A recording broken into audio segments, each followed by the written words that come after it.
against Harden. Doncic lines it up.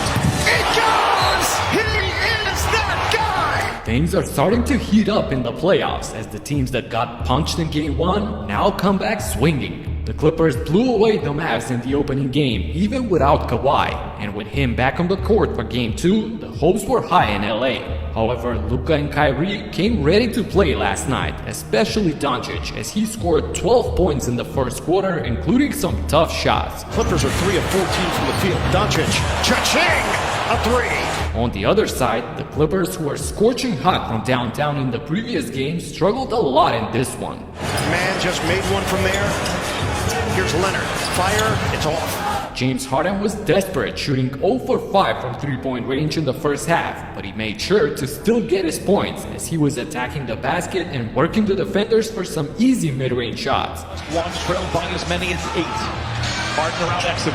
Plenty of time on the shot clock. Tough shot for Harden. Oh, it goes!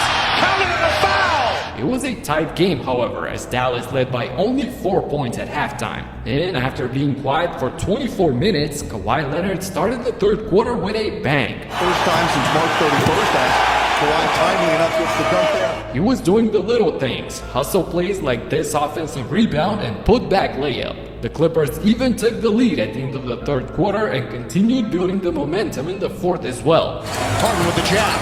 Shot clock down to 2. Down to 1. Powell and Grenade goes!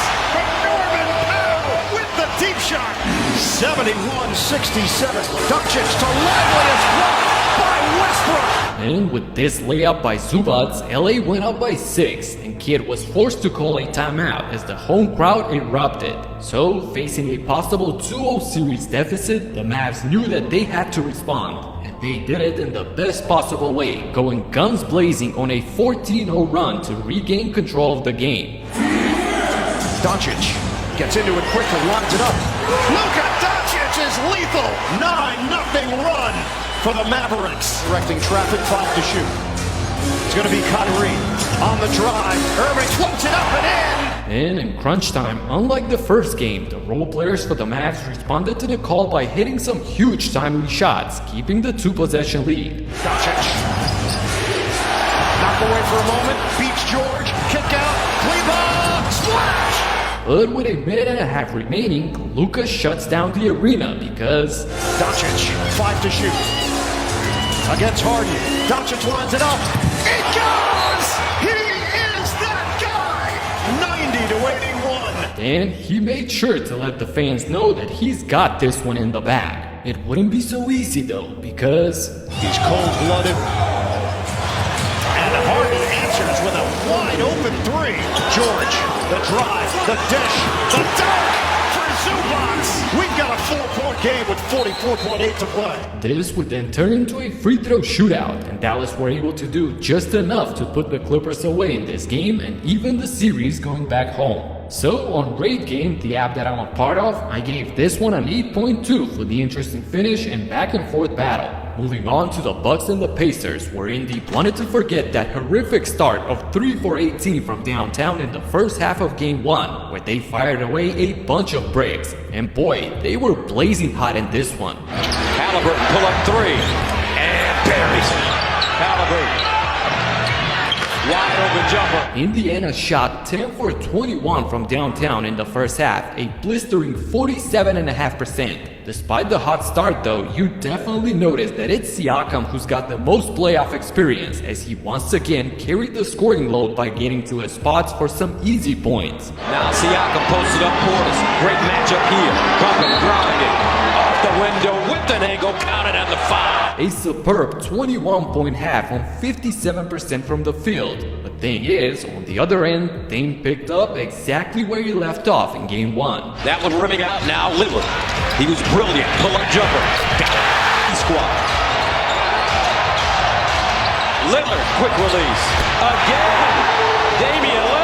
Lillard once again had a monster first half with 6 laser threes for 26 points. But the all-around effort from Indiana gave them a 5-point lead at the break, as it was clear that they've shaken off the Game 1 jitters. This would set up a back-and-forth battle in the third, where the Pacers would not back down. In fact, they built onto their lead entering the fourth quarter at +8. They swing it.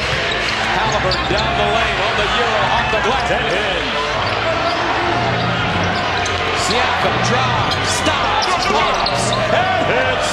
This leads us to the final period, where I was prepared to watch a dogfight till the final buzzer, but it seems like the Pacers disagreed, and they came out ready to put an end to this game early in the fourth. Connell making him work hard. Outlet pass. Shepherd on the move. Double pump. Holy mackerel. Now Siakam.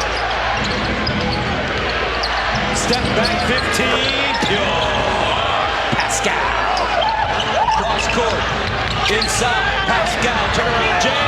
Again. The Pacers absolutely blitzed Milwaukee with a 23-9 run to start the fourth, building out a 23-point lead and pretty much sealing the deal by the 6-minute mark. A phenomenal response to the Game 1 debacle, once again led by Siakam with another electric performance of 37 points, 11 rebounds, and 6 assists. They could care less that this game did not have a dramatic ending and that I only rated it a 6.3 on Rate Game. A huge win for Indiana to steal home court advantage. Now, nobody could have imagined that the Timberwolves vs Suns game would start with this. Looking to push, coughs it up.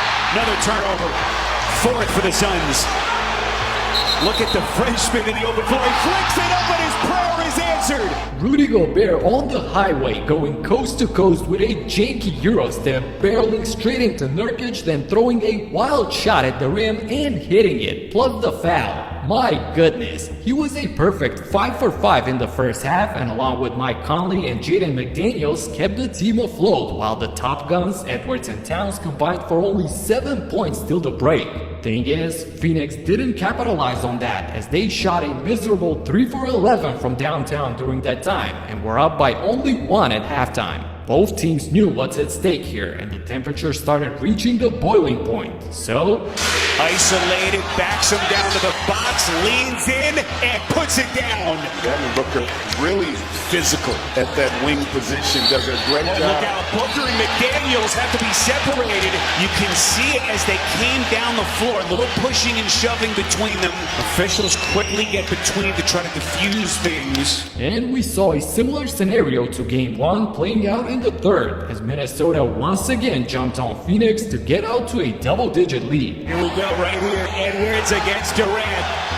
Edwards wants to take him, elevates, and buries it. Edwards double team, gets it to Alexander Walker. Now McDaniels out of the corner. Spins, but he's got everything working tonight. Edwards going right back at him into the corner. Alexander Walker fills it up with a corner pocket three. And just like Indiana, they stepped on the gas pedal in the fourth quarter to put an end to this game as early as possible. McDaniels! Have a night! Edwards. Yes, sir! The fans explode as they can feel this game opening up and a second win being within reach. And that's exactly what happened. There was never any doubt in the finish, and the Timberwolves defend their home court, now going to Phoenix with a 2-0 lead. KD, Book, and Beal will have a lot of work to do if they want to come back in the series, but there's no way I'm writing them off that easily. Download Rate Game from the link in the description and join me in rating these games. These three were solid, but nowhere near the greatest night of the playoffs that I broke down in my last video. You gotta check out all the chaos that happened right here. Talk to you in the next one. Peace out.